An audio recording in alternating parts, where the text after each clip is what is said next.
Bienvenue aux Femmes CPA de la finance. Mon nom est Sarah Thomasin et j'ai l'honneur aujourd'hui de m'entretenir avec Naomi Bilodeau, qui est CPA et directrice générale sur le marché des capitaux à la Banque nationale.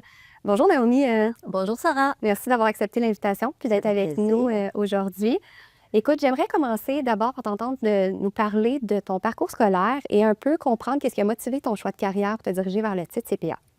D'abord, j'ai un parcours scolaire non traditionnel. Donc, j'ai un bac en art visuel, option design de mode. OK. Ensuite, j'ai travaillé en marketing pour une PME à Montréal. Et quand la PME a été vendue, c'est à ce moment-là que j'ai décidé d'aller faire un MBA parce que le processus de vente m'avait intéressée.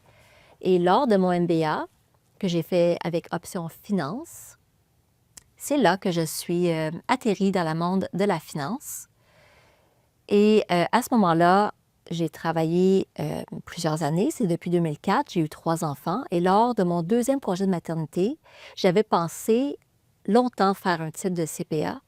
Et c'est lors de mes congés de maternité que je l'ai finalement fait. Je voulais faire ça pour me rapprocher de la réalité de mes clients, mais aussi pour me donner des options, parce que qui sait, j'adore mon travail de banquière, mais peut-être qu'un jour, je pourrais faire le saut en entreprise. Ouais. Donc, t'ouvrir le plus de portes possible, ultimement, avec, à fait. avec le titre. Qu'est-ce qui a suscité ton intérêt pour le monde de l'investissement, plus précisément le marché des capitaux dans lequel tu œuvres en ce moment? En fait, en arrivant au MBA, je ne connaissais aucunement les carrières dans les marchés des capitaux. Je viens d'un milieu d'ingénieurs et d'artistes. Mais après avoir fait quelques cours en fusion-acquisition, en stratégie et en investissement, j'ai été conquise par le rythme, par le côté stratégique de l'impact qu'on peut avoir.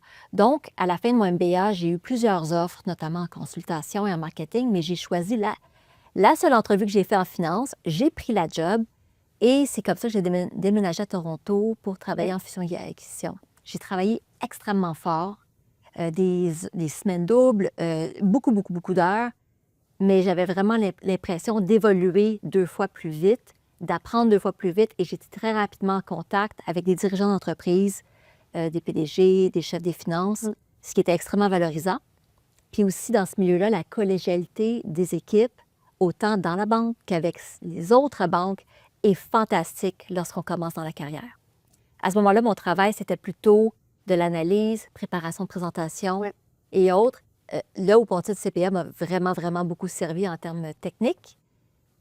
Aujourd'hui, mon quotidien, c'est très différent. C'est plutôt de la négociation, structure de prêts corporatifs et autres, mais j'aime tout autant mon travail qui a évolué avec le temps. OK. Et comment, dans ton rôle actuel, justement, tu fais une différence pour tes clients? Aujourd'hui, ce que je fais, c'est des prêts. Donc, des prêts qui financent les activités des entreprises québécoises et canadiennes. Et tous les jours, je vois mes clients dans les journaux. Ce sont des grandes entreprises cotées en bourse et des grandes entreprises privées qui font des exportations, qui achètent des entreprises, parfois qui ont des difficultés financières aussi. Et je vois le fruit de mon travail tous les jours en lisant les nouvelles.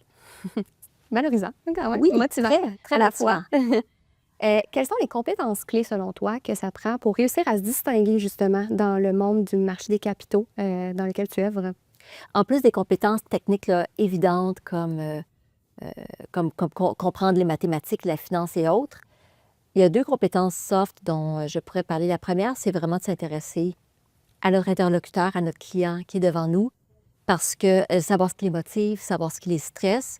Notre travail n'est pas toujours facile, mais quand ça va mal, de mieux comprendre et avoir de l'empathie pour la personne qui est devant nous, comprendre c'est quoi ses enjeux avec son équipe, avec ses actionnaires, ses stakeholders, ça fait une grosse différence. J'avais pris des notes pour une autre compétence clé qui était celle de l'analyse de la situation. Donc, avec mes années d'expérience, j'ai pu bâtir une capacité de rapidement analyser les données à ma portée et les situations pour pouvoir prendre des décisions rapidement, ce qui est une compétence essentielle, mais qui se bâtit seulement avec l'expérience.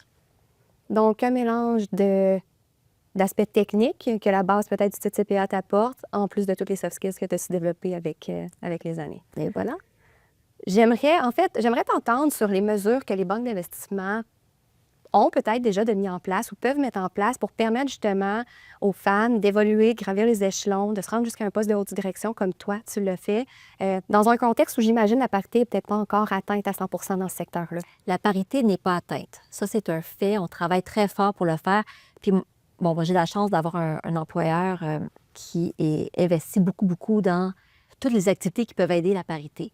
Une des choses qui m'a beaucoup aidée, j'ai eu la chance d'avoir du coaching exécutif. J'ai eu droit à cela après la naissance de mon 3e enfant quand je suis revenue au bureau, là où j'avais vraiment de la difficulté à jongler avec mon rôle de mère et les demandes de mon rôle de travailleuse acharnée et parfaite dans les marchés.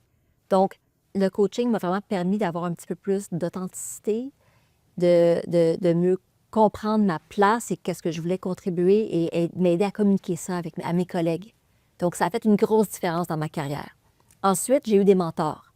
À ce moment-là, je les voyais plus comme des amis. J'allais prendre des cafés avec des gens qui m'aidaient et qui m'ont redirigé. À un moment donné, j'ai changé de poste dans la banque et j'ai eu ces mentors m'ont comme aidé à voir les opportunités, m'ont aidé aussi à revenir dans les marchés des capitaux ensuite. Et c'est justement par la suite que j'ai vu que c'était des mentors. On a un programme de mentorat maintenant très bien structuré, mais ça fait une grosse différence.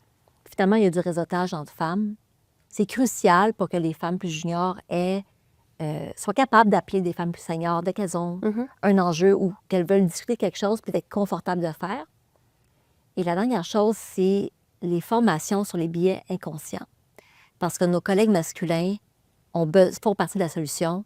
Puis ça, c'est un des outils que j'ai trouvé le plus utile pour les aider à comprendre comment gérer les femmes, entre autres. Contente de voir qu'il y a déjà plusieurs mesures en place, clairement pertinentes et qui t'ont aidé. Un mélange, j'en comprends quand même autour du mentorat, beaucoup formel, informel. Fait que super intéressant. J'aimerais t'entendre dans un milieu qui semble extrêmement exigeant, qui est corporate banking, ou même plutôt, tu parlais d'investment banking dans un secteur dans lequel tu as débuté.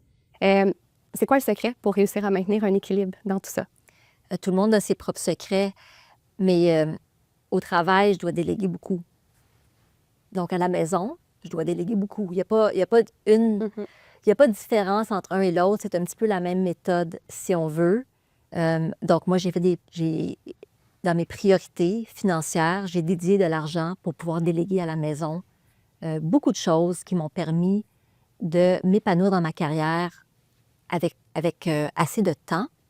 J'ai aussi fait, entre autres, le choix d'investir dans peut-être moins de pieds carrés, mais d'habiter tout près du bureau pour, encore une fois, gagner du temps avec mes enfants, avec ma famille et avec le bureau aussi, pour ne pas me sentir coupable d'être pris entre un et l'autre. Mais il n'y a pas de recette magique.